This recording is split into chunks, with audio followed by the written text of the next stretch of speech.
Mis hermanos, es un enorme placer estar en Expositores otra vez.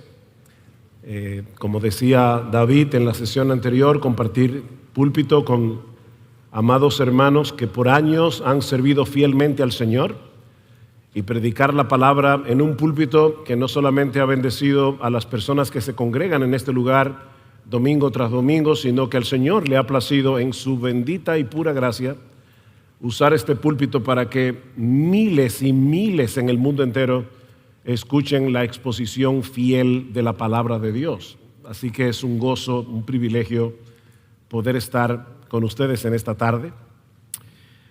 Hace unos días, unas semanas ya, en el mes de agosto de este año, salió publicada una noticia sensacional, que unos 20 ciegos recuperaron la vista, y cito, gracias a un trasplante de córnea experimental que ha llevado a cabo la Universidad de Linköping en Suecia.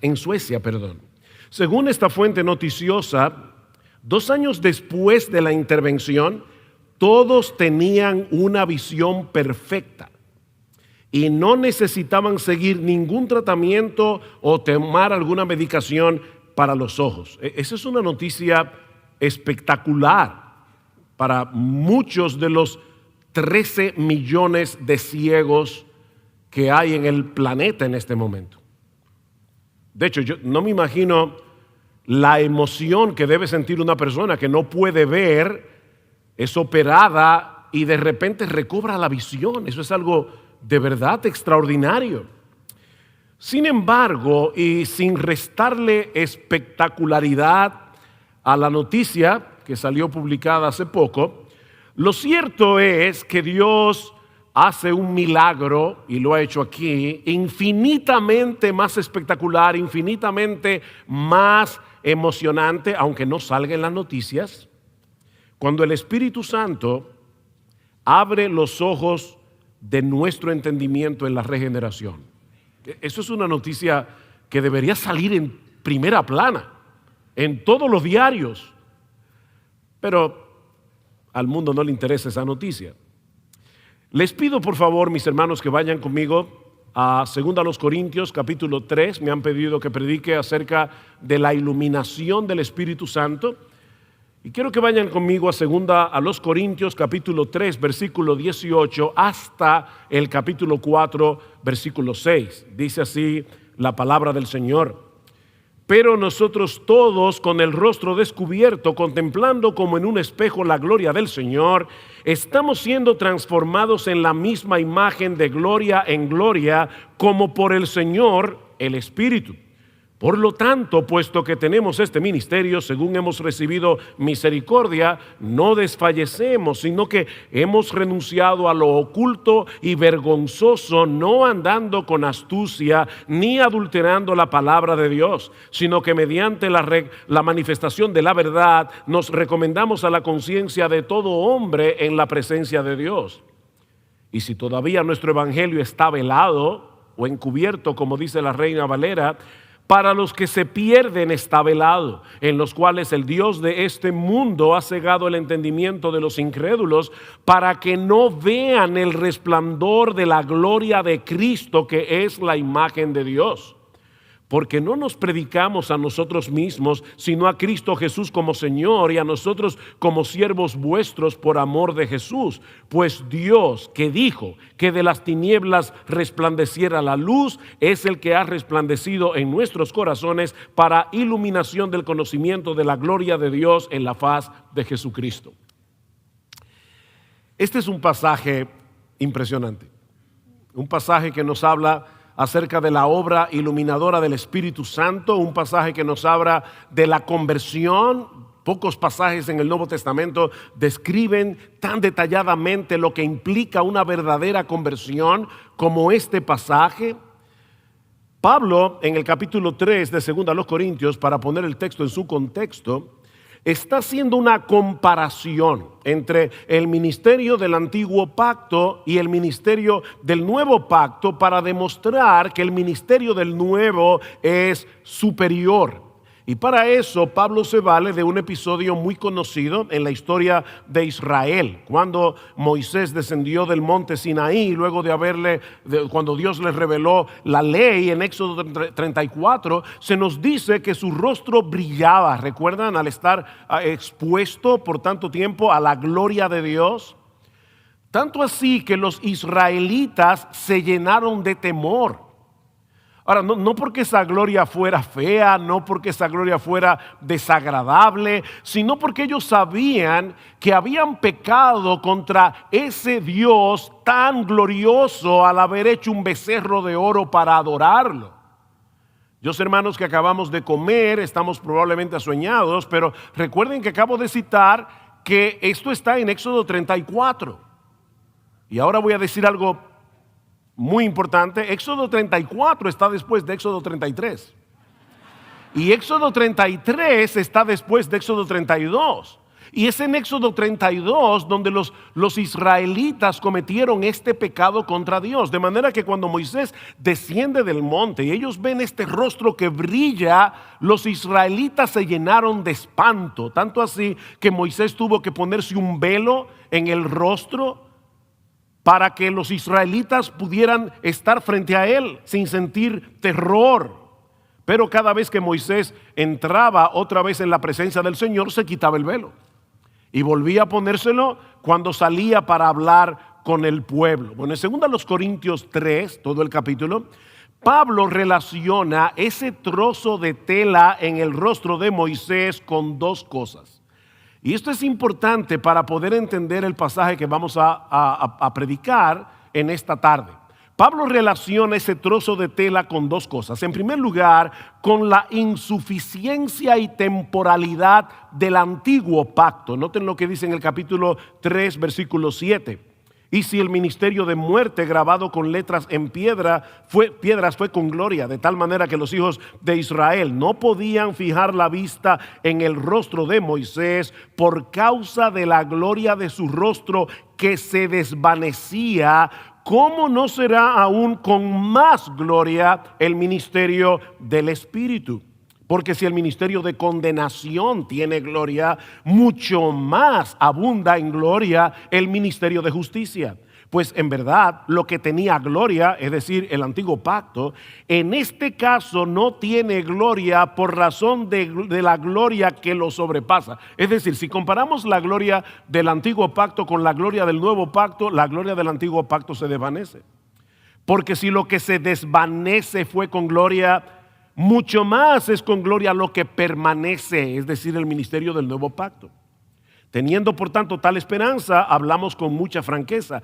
Y no somos como Moisés, que ponía un velo sobre su rostro para que los hijos de Israel no fijaran su vista en el fin de aquello que habría de desvanecerse. ¿Ven? El rostro, el velo en el rostro de Moisés reflejaba o implicaba Pablo lo relaciona con la temporalidad y la insuficiencia del antiguo pacto. Pero en segundo lugar, Pablo relaciona este trozo de tela en el rostro de Moisés con la obstinación y ceguera de los israelitas incrédulos. Noten el versículo 14. Pero el entendimiento de ellos se endureció. Porque hasta el día de hoy, en la lectura del antiguo pacto, el mismo velo permanece sin alzarse, pues solo en Cristo es quitado. Y hasta el día de hoy, cada vez que se lee a Moisés, un velo está puesto sobre sus corazones. Su ceguera es producto, dice Pablo, de la dureza de sus corazones. Ahora, ese problema no es exclusivo de los israelitas incrédulos. En Romanos capítulo 1, Pablo extiende esa acusación a la humanidad en general. Dice Pablo, pues habiendo conocido a Dios, la humanidad, por medio de la creación, no le glorificaron como a Dios, ni le dieron gracias, sino que se envanecieron en sus razonamientos y su necio corazón fue entenebrecido. Profesando ser sabios, se hicieron necios y cambiaron la gloria de Dios por la criatura. Es increíble. Eso es lo que hace la humanidad. Mis hermanos, en su estado natural de incredulidad, que es el mismo en el que estábamos tú y yo antes de convertirnos, el hombre no quiere glorificar a Dios, no quiere darle gracias, dice Pablo. Su necio corazón está endurecido y entenebrecido y por lo tanto es incapaz de ver la gloria de Dios en Cristo y ser atraído hacia ella. Y eso nos lleva de la mano a la primera enseñanza que podemos extraer de nuestro texto, 2 Corintios 3:18 al 4:6. Y es que el pecador no quiere ni puede venir a Cristo debido a la ceguera espiritual que le impide ver su gloria. El pecador no quiere ni puede venir a Cristo debido a la ceguera espiritual que le impide ver la gloria de nuestro Señor. Vean una vez más los versículos 3 y 4 del capítulo 4. Y si todavía nuestro evangelio está velado, para los que se pierden está velado, en los cuales el Dios de este mundo ha cegado el entendimiento de los incrédulos para que no vean el resplandor del evangelio de la gloria de Cristo, que es la imagen de Dios. El problema del hombre incrédulo, dice Pablo, es que está completamente ciego al resplandor del evangelio de la gloria de Cristo. Y Satanás hará todo lo que esté a su alcance para que el pecador permanezca en esa condición. Esa ceguera, mis hermanos, es 1000 veces peor que la física. Porque al menos el ciego sabe que está ciego, pero el pecador cree que ve. Y por eso no tiene interés alguno en escapar de su condición. De hecho, cuando nosotros le presentamos el remedio, se ofende. Y esta es la condenación, dice en Juan 3:19, que la luz vino al mundo. Y los hombres amaron más las tinieblas que la luz, porque sus obras eran malas. ¿Ven? El hombre en su pecado ama las tinieblas, aborrece la luz. Es un problema moral. El hombre ama lo que debe aborrecer y aborrece lo que debería amar. Así que, hermanos, el pecador no es una víctima de Satanás, que ha puesto un velo sobre sus ojos, el pobre pecador que no puede ver la gloria de Cristo. No, mis hermanos, noten que Pablo dice aquí, no que Satanás ha cegado el entendimiento de víctimas inocentes. Eso no es lo que dice el texto. Allí dice que él ha cegado el entendimiento de los incrédulos. Ellos son responsables de su incredulidad y por lo tanto son culpables de su ceguera. Es la dureza del corazón humano lo que nos impide ver que Cristo es glorioso. Él es glorioso, pero nosotros cuando éramos incrédulos no podíamos verlo. Si de repente el mundo entero se quedara ciego, el sol sigue brillando, aunque nadie lo pueda ver, con una luz intensa. Así que, mis hermanos, no se trata de una ignorancia intelectual de la que Pablo está hablando aquí. Es de un principio activo de maldad que mueve al hombre en su pecado a oponerse a Dios. Es un principio activo de maldad, no simple ignorancia. Y eso produce una distorsión de nuestro entendimiento que no nos permite entender y abrazar el evangelio. Pablo dice en 1 Corintios capítulo 2 versículo 14 que el hombre natural, es decir, el hombre que todavía no ha sido regenerado por el Espíritu de Dios, tal como tú saliste del vientre de tu madre. Yo sé que uno ve los niños, ¿verdad? Se ven tan bonitos, tan inocentes, pero son unos impíos. Nacen así, en pecado. Y Pablo está diciendo, el hombre natural, en la condición en la que fue parido, en la condición en que nació, no percibe las cosas que son del Espíritu de Dios, porque para él son locura y no las puede entender porque se han de discernir espiritualmente. Un incrédulo puede llegar a entender a nivel intelectual algunas verdades de las Escrituras.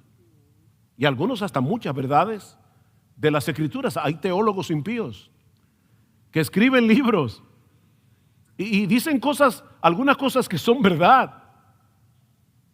Pero como bien señala Arthur Pink, ese entendimiento intelectual no los lleva a conocer, admirar, amar, adorar o servir al verdadero Dios de manera espiritual. ¿Cómo puede un alma corrupta, pregunta Pink, encantarse con un carácter que es absolutamente opuesto al suyo?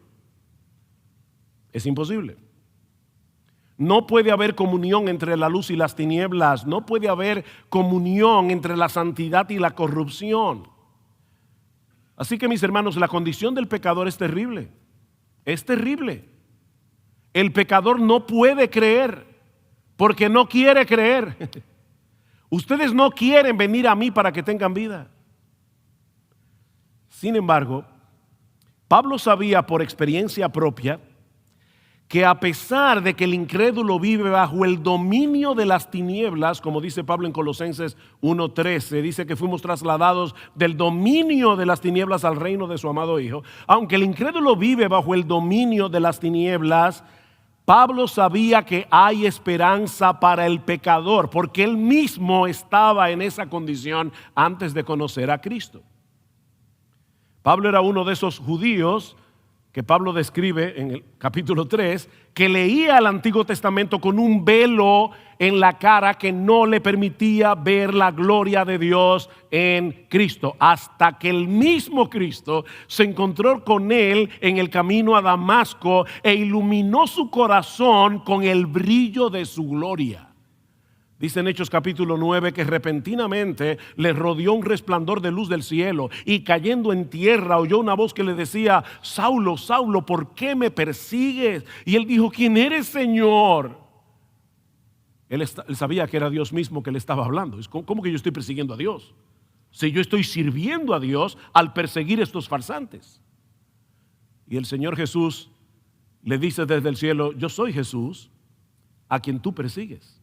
El resplandor que Pablo vio, que según Hechos más adelante dice que era más brillante que la luz del sol al mediodía, era el resplandor de la gloria de nuestro Señor.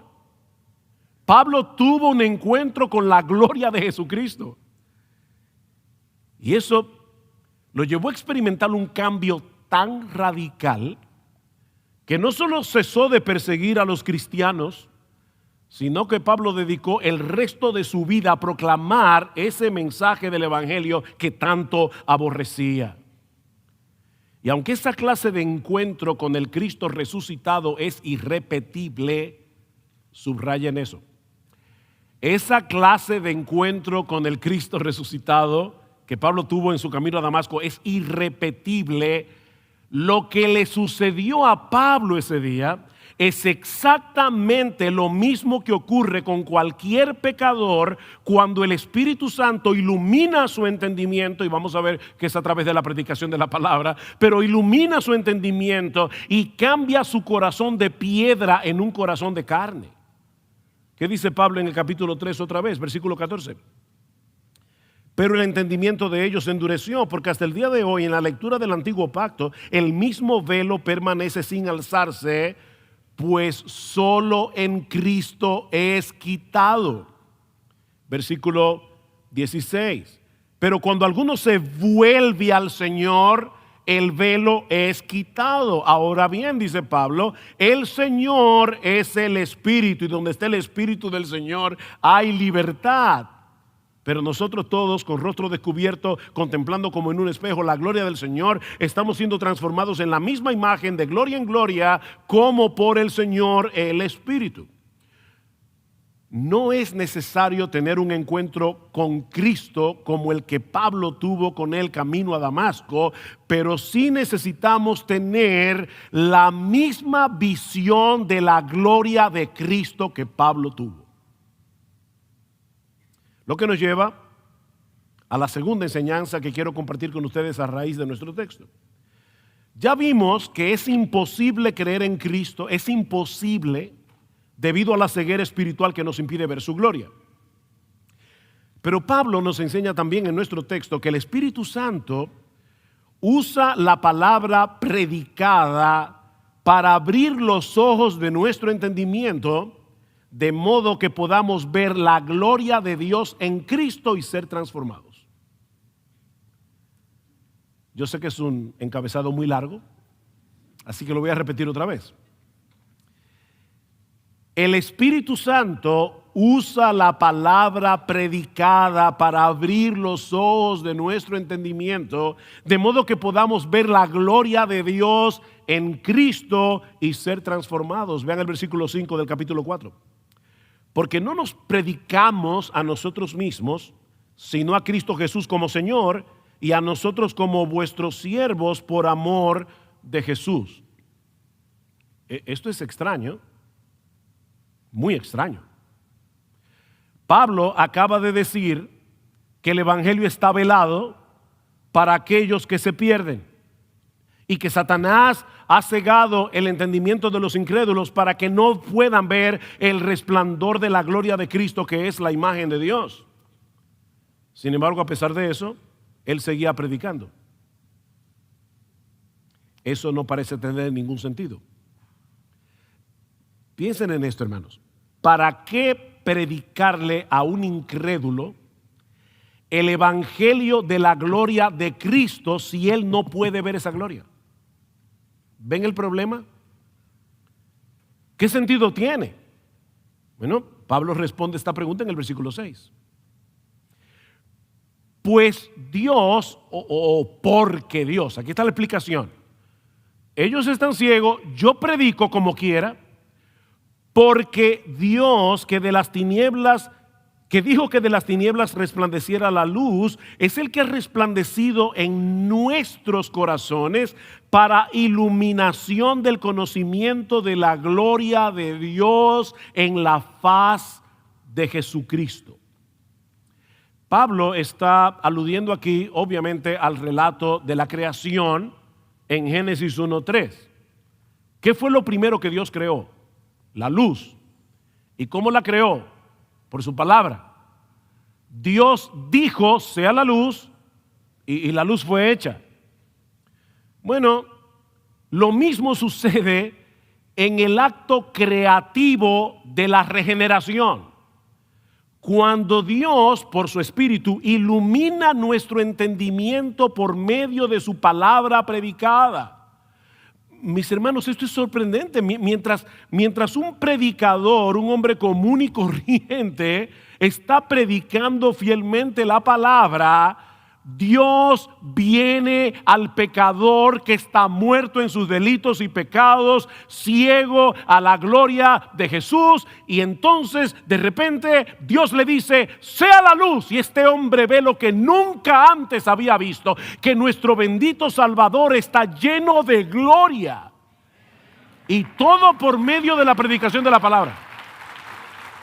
Eso es lo que Pablo está diciendo aquí. El Espíritu Santo abre nuestro entendimiento para que seamos capaces no solamente de ver, sino también de saborear la gloria de Dios en la faz de Jesucristo. Gustad y ved que es bueno el Señor. Se trata de una nueva comprensión de las verdades divinas que va más allá de un mero entendimiento intelectual de ciertas verdades. Es una nueva capacidad que nos permite apreciar la hermosura de Dios en Cristo con un deleite que nos cautiva. Eso es lo que ocurre en la conversión. Juan Calvino dice al respecto: el alma iluminada por el Espíritu de Dios adquiere una nueva agudeza para contemplar los misterios celestiales cuyo esplendor lo había cegado antes. Y el entendimiento del hombre, así iluminado por la luz del Espíritu Santo, por fin comienza a gustar verdaderamente de las cosas que pertenecen al reino de Dios. ¿Ustedes recuerdan lo que le dijo Cristo a Nicodemo? Si no naces de nuevo, tú no puedes ver ni puedes entrar en el reino de Dios. Tú no puedes apreciar las cosas que son del Espíritu de Dios a menos que nazcas de nuevo. Lo que es nacido de la carne, carne es. Lo que es nacido del Espíritu, Espíritu es. Es por el nuevo nacimiento que nosotros somos capaces de poder saborear, de poder gustar esa gloria. Y eso ocurre por medio de la predicación de la palabra. ¿Se dan cuenta, mis hermanos, lo trágico que es sustituir la predicación de la palabra en nuestros cultos para hacer otras cosas que puedan ser más potables, más emocionantes para los incrédulos? Pastores que están aquí, les digo esto con toda amabilidad y firmeza. Miren, mis hermanos, nosotros podemos llenar nuestros edificios con programas más atractivos, indudablemente. Pero no existe ningún programa que pueda darle vida a los muertos. No existe ningún programa que pueda abrirle los ojos a un ciego. Eso solo puede hacerlo el Espíritu de Dios por medio de la palabra que Él inspiró. No existe otro medio. Es por medio de la predicación. Es por eso que Pablo comienza el capítulo 4, luego de haber hecho esa comparación entre el ministerio del antiguo pacto, era de muerte, de condenación, no porque hubiera nada malo en la ley. El problema está en nosotros, que no podemos guardar la ley, así que era un ministerio de condenación.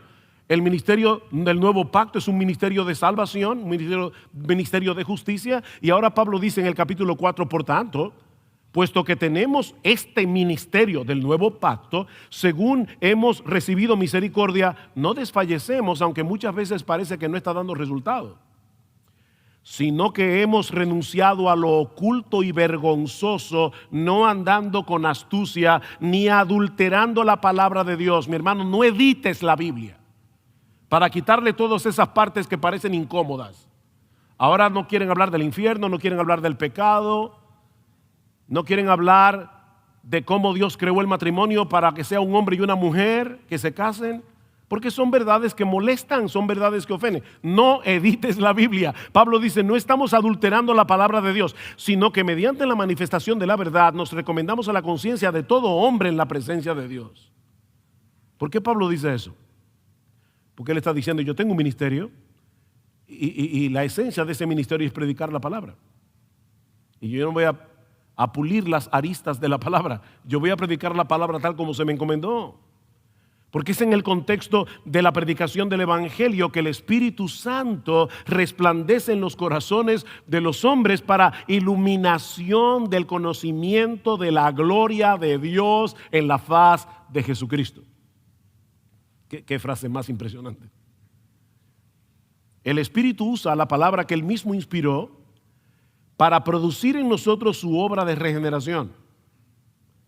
¿Qué dice Pedro? Habiendo purificado vuestras almas por la obediencia a la verdad, mediante el Espíritu, para el amor fraternal no fingido, amados unos a otros entrañablemente de corazón puro, siendo renacidos o habiendo nacido de nuevo, no de simiente corruptible, sino de una simiente incorruptible por la palabra de Dios que vive y permanece para siempre. Mis hermanos, este libro está vivo. Esto no es un museo. Y Dios usa esta palabra viva para producir vida. Es lo que está diciendo el apóstol Pedro. Y Santiago dice en su carta que Él, Dios de su voluntad, nos hizo nacer por la palabra de verdad, para que seamos primicia de sus criaturas. Él nos hizo nacer por la palabra de verdad. Y cuando nosotros vemos esa gloria con los ojos de la fe que el Espíritu ha abierto, pasamos de muerte a vida, pasamos de incredulidad a fe, pasamos de rebeldía a obediencia. ¡Wow! Eso es impresionante. De verdad que eso debería salir en el periódico, en primera plana. Se convirtió fulano. Estaba muerto y ahora está vivo. Estaba ciego y ahora ve. No, pero eso no sale en los periódicos. Pero aunque no salga en los periódicos, sigue siendo extraordinario. Extraordinario. Comenzamos a ver a Cristo en toda su hermosura y esplendor, de tal manera que somos atraídos hacia Él para deleitarnos en Él por encima de las cosas creadas. El sol de justicia sale en nuestro corazón y todos esos bombillitos con los que antes estábamos entretenidos se apagan. Esa luz es demasiado brillante. El mismo Espíritu que inspiró las Escrituras abre nuestro entendimiento para que comencemos a comprenderla con esa nueva percepción espiritual de las verdades que allí se revelan y que no teníamos antes. Ahora, por supuesto, hermano, cuando tú te convertiste al Señor, cuando yo me convertí al Señor, no estábamos conscientes de que todo eso estaba pasando. No estábamos conscientes, por decirlo de alguna manera, de lo que Dios estaba haciendo detrás de la escena. Yo, ¿verdad?, tomé una decisión por Cristo. Y es verdad, eso no es incorrecto. ¿Recuerdan el corito? He decidido seguir a Cristo, no vuelvo atrás, no vuelvo atrás. Ese corito expresa una verdad teológica correcta. Yo decidí seguir a Cristo, nadie me forzó.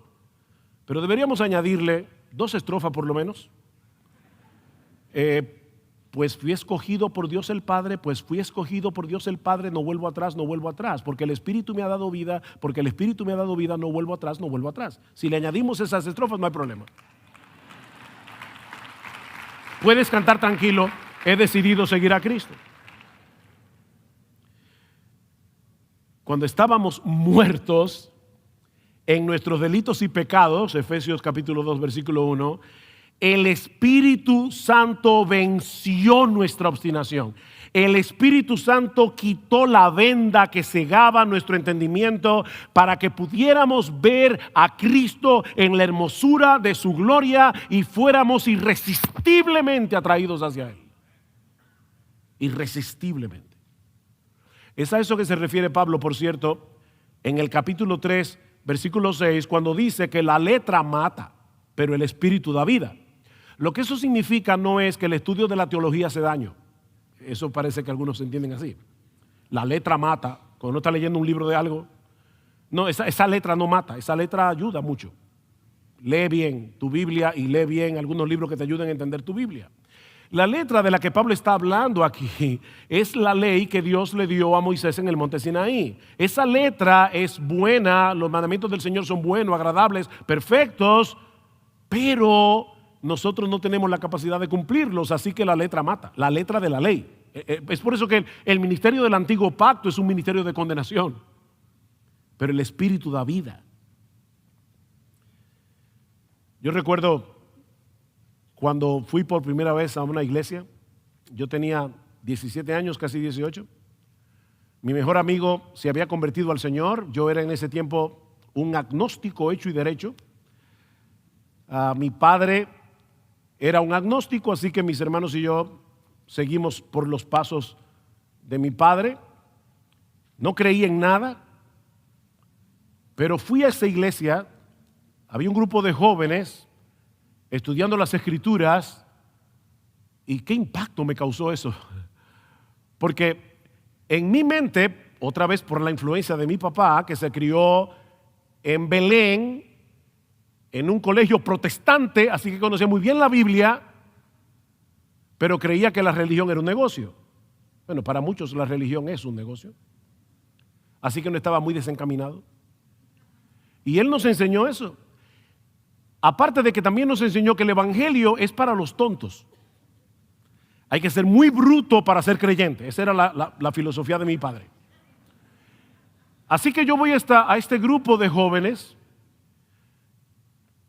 Y para mi sorpresa, eran normales. De hecho, algunos de ellos parecían muy inteligentes. Otra vez, era raro eso. Así que me impactó enormemente. Yo llegué a casa ese sábado en la noche, habiéndole dicho a ellos, me ha gustado este grupo. Voy a seguir viniendo, pero que conste, yo nunca me voy a convertir. Así que llegué a casa y en el impacto me postré en mi cama y por primera vez en mi vida hice una oración. Y yo le dije, mira Dios, yo no sé si tú existes. Tal vez estoy aquí como un tonto hablándole a nadie. Pero si tú existes, tienes que estar oyendo esta oración. Y yo te pido, por favor, si tú me estás oyendo, ayúdame a conocerte. Ellos me habían invitado a que fuera a la iglesia al otro día. Así que yo, temprano en la mañana, llamé a una amiga muy especial. Obviamente, sí, cumplimos 40 años de casado el año pasado. Pero el asunto es que yo llamé a esta amiga y le dije, óyeme, Gloria, mi esposa, era católica, pero estaba muy desencantada del catolicismo romano en ese tiempo, así que yo había comenzado a evangelizarla, prestándole libros de filosofía, los libros que yo leía en ese tiempo. El asunto es que le dije, mira, fui a un grupo anoche de lo más interesantes, son un grupo de jóvenes que leen la Biblia y me invitaron para que fuéramos hoy a la iglesia el domingo en la noche. ¿Quieres ir conmigo? Y Gloria me dijo que sí, así que fuimos juntos a la iglesia esa noche, hasta el día de hoy. Al otro día, yo comencé a leer la Biblia, Gloria comenzó a leer la Biblia. Mis hermanos, créanme lo que les voy a decir ahora. Yo era un incrédulo total. Para mí este libro no tenía ningún sentido. El lunes comencé a leer este libro y el lunes yo estaba completamente convencido de que este libro era la palabra de Dios y que Jesucristo era el Dios encarnado que había muerto por mis pecados. ¿Cómo se explica eso? Es el poder del Espíritu de Dios abriendo los ojos del entendimiento de una persona obtusa como yo. Eso lo hace el Espíritu Santo.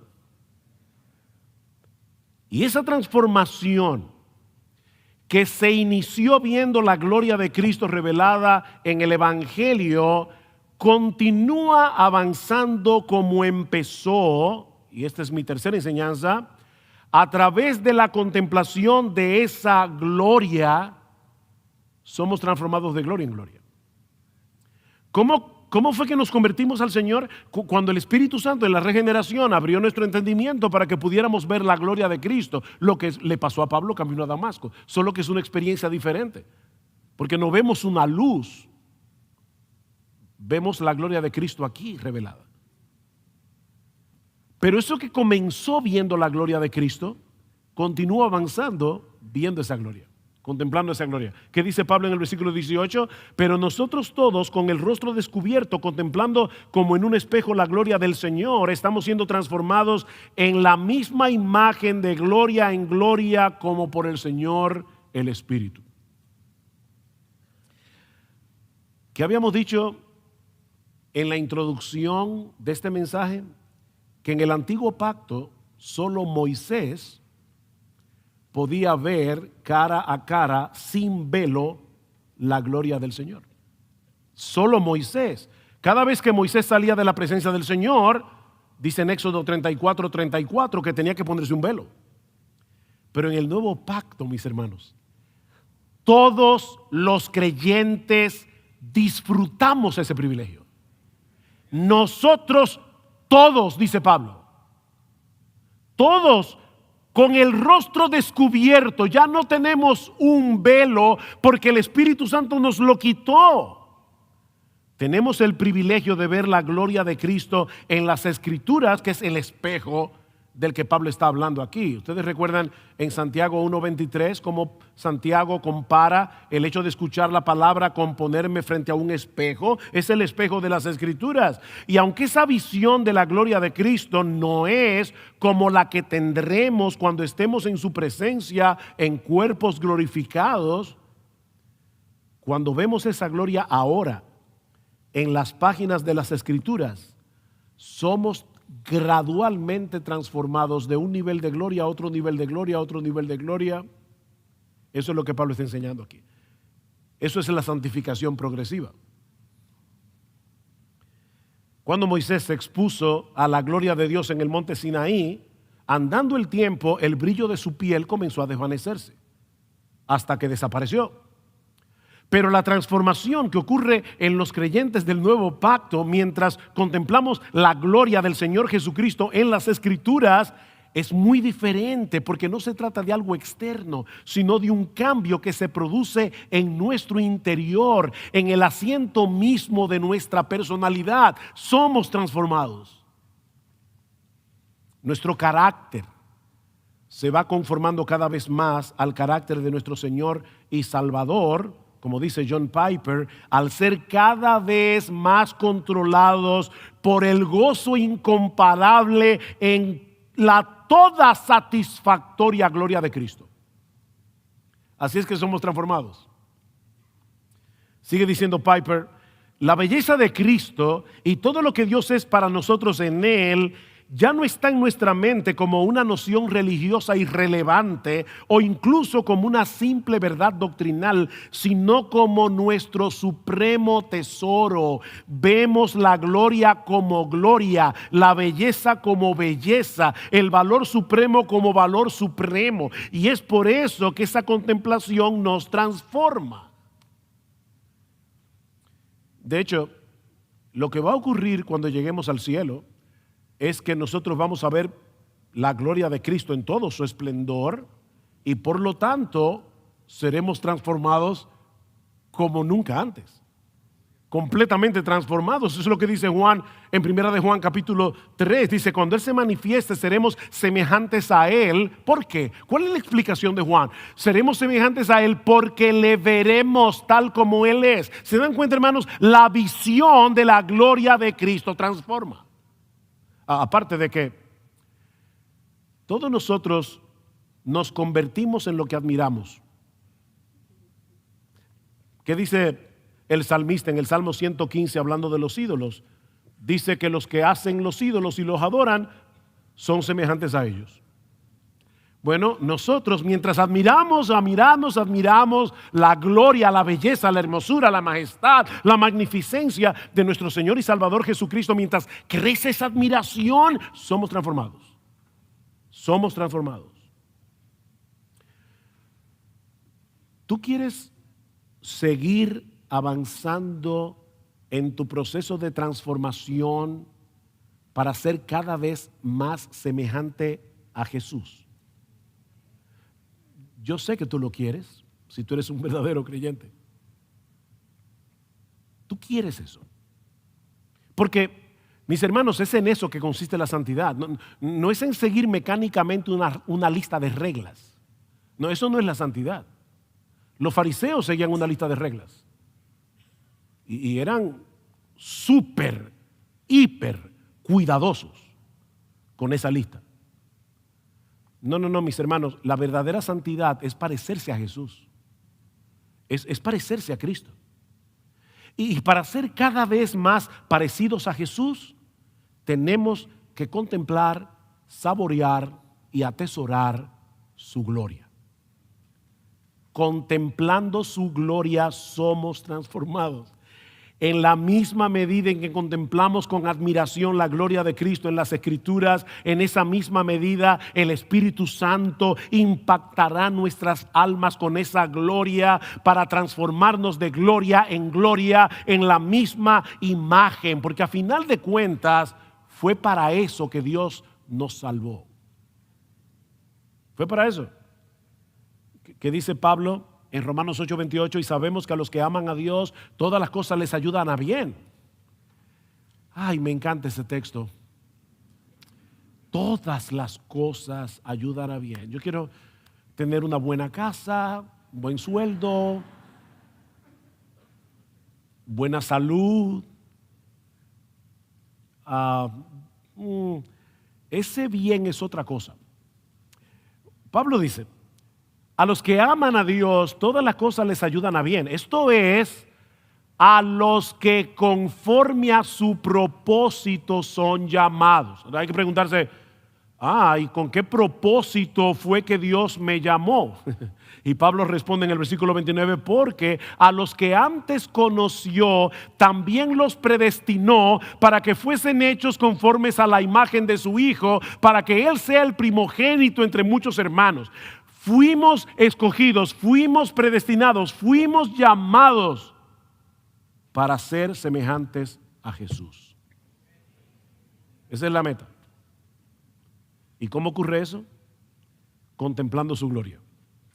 La contemplación de la belleza de Cristo en las páginas de las Escrituras. Escuche esto con cuidado, y estoy aquí parafraseando a Thomas Chalmers, un hombre hace unos siglos atrás.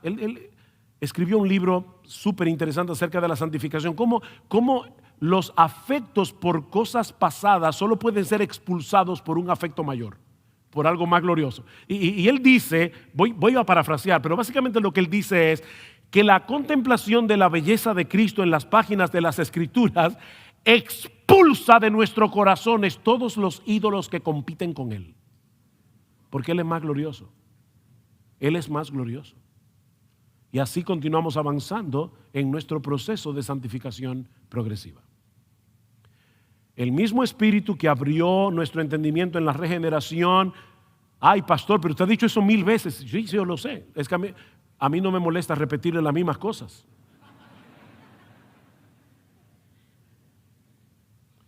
El mismo Espíritu que abrió nuestro entendimiento en la regeneración para que pudiéramos ver la gloria de Cristo y ser atraídos irresistiblemente hacia Él, continúa iluminando nuestro entendimiento para que podamos comprender las Escrituras de modo que podamos ver más clara y ampliamente la gloria de nuestro Salvador. ¿Qué decía el pastor MacArthur ayer acerca de para qué vino el Espíritu Santo?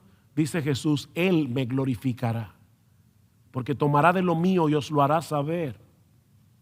Él me glorificará. Y en Lucas capítulo 24, en el versículo 45, dice que el Señor Jesucristo abrió el entendimiento de los discípulos para que pudieran entender las Escrituras. Eso es lo que hace el Espíritu Santo. Él viene con una llave y abre el entendimiento para que podamos entender este libro. Y ahí podremos ver su gloria. Bueno, pastor, pero no todo lo que dice la Biblia tiene que ver directamente con la gloria de Dios. No, Dios revela muchísimas cosas en su palabra. En el desarrollo de la historia redentora nos revela mandamientos, nos revela promesas, nos revela ejemplos, advertencias. Hay muchas cosas en la Biblia. Pero en todas esas cosas nosotros vemos un despliegue de su sabiduría, de su gracia, de su poder, de su santidad, de su justicia, de su paciencia, de su amor, de su fidelidad y todos los otros atributos que hacen de nuestro Dios el ser más hermoso, el ser más glorioso, el ser más majestuoso, nuestro supremo deleite, nuestro supremo tesoro, nuestra suprema satisfacción. Fíjense. Déjenme poner un ejemplo aquí. Acabo de citar Romanos 8:28. Tú puedes leer ese texto y decir, ay, qué hermosa promesa, todas las cosas obran para bien. Pero piensa en esto, ¿cómo puede Dios prometernos que todas las cosas van a obrar para bien? Porque Él tiene control de todas las cosas. Porque Él lo gobierna todo. Yo puedo prometer muchísimas cosas. Yo pensaba que nos íbamos el lunes para Santo Domingo, pero vino una tormenta tropical y tuvimos esta mañana que cambiar el vuelo para el martes. Yo no controlo las tormentas, pero Dios sí. Él lo controla todo, hasta el COVID y todo.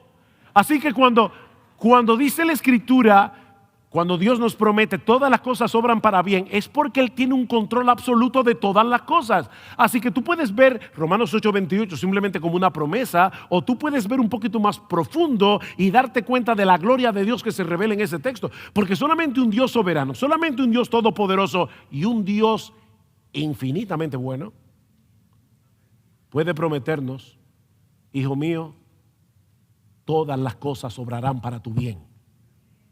Porque yo voy a usar todas las cosas para que te parezcas más a Jesús.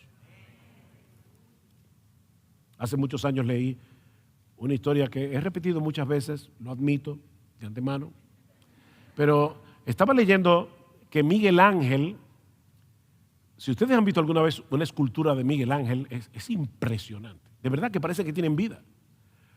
Miguel Ángel estaba esculpiendo un caballo desde un bloque de mármol. Y alguien se le acercó y le dijo, maestro, ¿cómo es que tú puedes con un cincel y un martillo esculpir un caballo de ese pedazo de piedra?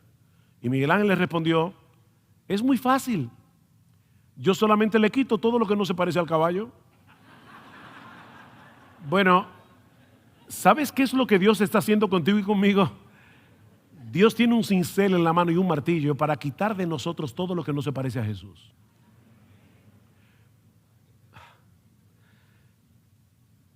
Miren, mis hermanos, lo más glorioso del cielo no son las puertas de perlas, no es el mar de cristal. Lo más glorioso del cielo es que Jesús estará ahí. Él es lo más hermoso del cielo. Pero ¿sabes qué es lo segundo más hermoso del cielo? Que todos vamos a ser igualito a Él en el carácter. Porque Dios se ha propuesto hacernos como Jesús. Dios se ha propuesto hacernos como Jesús. Así que debemos leer regularmente las Escrituras, pero con la misma actitud dependiente del salmista en el Salmo 119, cuando le pedía al Señor: Señor, abre mis ojos y miraré las maravillas de tu ley. No es simplemente voy a ver tu ley, ese código legal que aparece en el Antiguo Testamento. No, el salmista dice: yo veo detrás de la ley algo más glorioso. Yo veo en esa ley tu carácter. Abre mis ojos para que yo pueda ver las maravillas de tu ley. Es el Espíritu Santo el que abre nuestros ojos, pero somos nosotros los que miramos. Recuerda eso. Dios abre nuestros ojos, pero eres tú el que tienes que mirar atentamente en este libro. Como dice Santiago, en la perfecta ley, la de la libertad. Mira atentamente. No es una mirada superficial de la Biblia para decir: ya leí la Biblia, hoy no me va a caer un rayo del cielo. Mira, no leas la Biblia para que no te caiga un rayo del cielo, porque Dios no te va a mandar un rayo si tú no lees la Biblia, créeme. Pero tú te estás perdiendo de mucho si no lees regularmente este libro. Y leerlo regularmente significa leerlo todos los días. Todos los días. Lee tu Biblia, pero léela poniendo tu razón, tu intelecto a funcionar, pero en dependencia del Espíritu Santo. ¿Qué le dice Pablo a Timoteo? Timoteo, considera lo que digo. Podemos traducirlo esto del griego: dale mente a lo que digo y el Señor te dará entendimiento en todo. O sea, aquí tenemos mi razón funcionando y el Espíritu Santo iluminando mi razón para que yo pueda entender a Pablo. Son las dos, no es una cosa o la otra, son las dos cosas. Pastor, estudia bien tu Biblia antes de predicarla a la iglesia. ¿Qué dice Pablo en 2 Timoteo 2:15? ¿Qué le dice Pablo a Timoteo? Procura con diligencia presentarte a Dios aprobado como obrero que no tiene de qué avergonzarse, que traza bien la palabra de verdad. Procúralo con diligencia. Eso es para carnales. Yo 10 minutos antes de salir para la iglesia le digo: dame la luz, abre tu boca que yo la llenaré. ¡Pam! Así no funciona. Estudia bien tu Biblia. Estudia tu Biblia. Timoteo tenía la responsabilidad de considerar con atención las palabras de Pablo, y en ese contexto el Señor le daría entendimiento. Y lo mismo con nosotros. No tenemos que escoger entre aplicar nuestra razón a leer la Biblia o pedirle a Dios que nos ayude a entenderla. No, son ambas cosas a la vez. Leemos y estudiamos las Escrituras dependiendo al mismo tiempo de su autor, que mora en nosotros. ¡Qué glorioso! El autor de este libro mora en nosotros. Pídele que te ayude a entender su palabra. Pablo oraba por los creyentes en Éfeso. ¿Y qué pedía Pablo? Para que el Dios de nuestro Señor Jesucristo, el Padre de gloria, os dé espíritu de sabiduría y de revelación en el conocimiento de Él. Revelación. Sigue leyendo. Para que sepáis cuál es la esperanza a la que Él os ha llamado. ¿Dónde yo aprendo y entiendo la esperanza que yo tengo en Cristo? En este libro. Para que sepáis cuál es la esperanza a la que Él os ha llamado, y cuáles las riquezas de la gloria de su herencia en los santos, y cuál la supereminente grandeza de su poder para con nosotros los que creemos, según la operación del poder de su fuerza. Parece que Pablo no encontraba palabras y está multiplicando palabras. La cual operó en Cristo, resucitándole de los muertos y sentándole a la diestra del Padre en los lugares celestiales. ¿Saben lo que Pablo está diciendo aquí? Que cuando tú y yo creímos es porque Dios obró en nosotros con la supereminente grandeza de su poder, que resucitó a Cristo de los muertos. Con ese poder te resucitó a mí, a ti me resucitó a mí. Y Pablo dice, yo le oro a Dios que siga iluminando con su espíritu el entendimiento de ustedes, para cuando ustedes lean este libro, ustedes conozcan cada vez mejor la esperanza a la que Él los ha llamado, para que ustedes entiendan mejor la herencia que tenemos en Cristo, para que ustedes entiendan mejor ese poder que actúa en nosotros. Es el Espíritu Santo, el único que puede alumbrar los ojos de nuestro entendimiento, para que podamos llegar a conocer todas esas cosas mientras leemos y estudiamos las Escrituras. Lo mismo que mientras nos exponemos a un ministerio fiel de enseñanza. Algunos leen Primera de Juan, capítulo 2, y dice, nosotros tenemos la unción y por lo tanto no tenemos necesidad de que nadie nos enseñe nada. Yo no voy a ninguna iglesia ni escucho a ningún pastor. Yo no sigo hombres. Bueno, déjame decirte algo si tú tienes esa mentalidad. Primero, si Juan hubiera querido decir eso en ese texto, no hubiera escrito Primera de Juan, porque no tenemos necesidad de que nadie nos enseñe, ni Juan siquiera. Pero él escribió Primera de Juan porque tú y yo necesitamos maestros que nos enseñen las Escrituras. Pero por otro lado, en esa misma carta a los Efesios, un poco más adelante, Pablo dice en Efesios capítulo 4, versículo 11, que el Cristo ascendido ha dado a su iglesia pastores y maestros. ¿Para qué? A fin de perfeccionar a los santos para la obra del ministerio, para la edificación del cuerpo de Cristo, hasta que todos lleguemos a la unidad de la fe y del conocimiento del Hijo de Dios, a un varón perfecto, para que ya no seamos niños inmaduros, fluctuantes. Y no solamente ha dado pastores y maestros, sino que nos ha colocado en una iglesia, nos ha colocado en una familia, dice Pablo, donde todos, siguiendo la verdad en amor, crezcamos en todo en aquel que es la cabeza, esto es Cristo, de quien todo el cuerpo. Esto no es un proyecto individualista, es un proyecto de comunidad.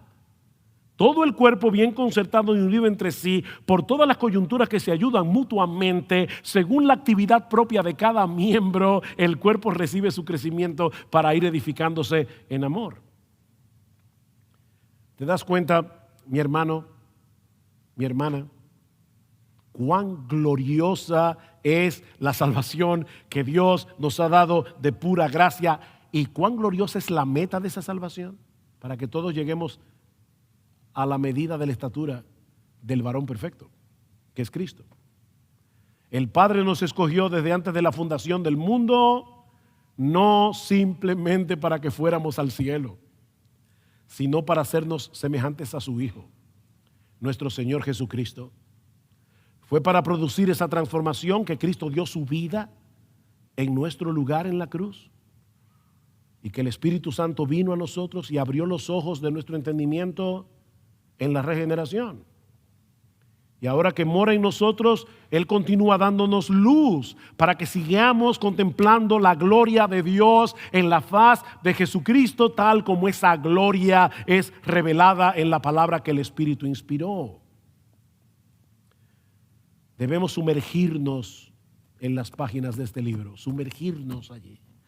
Mientras pedimos en oración que su Espíritu ilumine, alumbre los ojos de nuestro entendimiento. Señor, abre mis ojos, yo quiero ver a Cristo, yo quiero ver su gloria.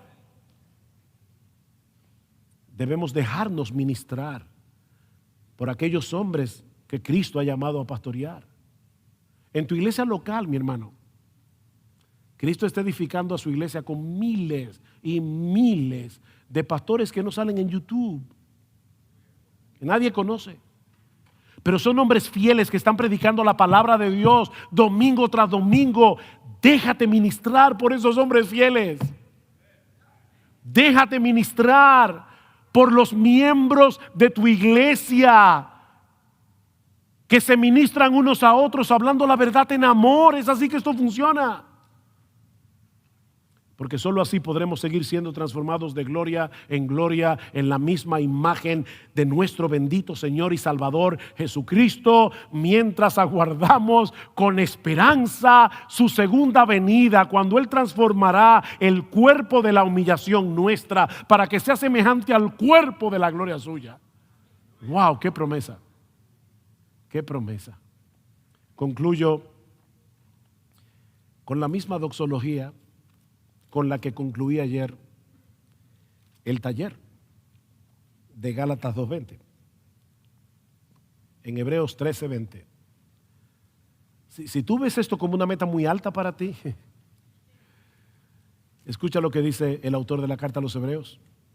Y el Dios de paz, que resucitó de entre los muertos a Jesús nuestro Señor, el gran pastor de las ovejas, mediante la sangre del pacto eterno, os haga aptos en toda buena obra para hacer su voluntad, obrando Él en nosotros lo que es agradable delante de Él, mediante Jesucristo, a quien sea la gloria por los siglos de los siglos.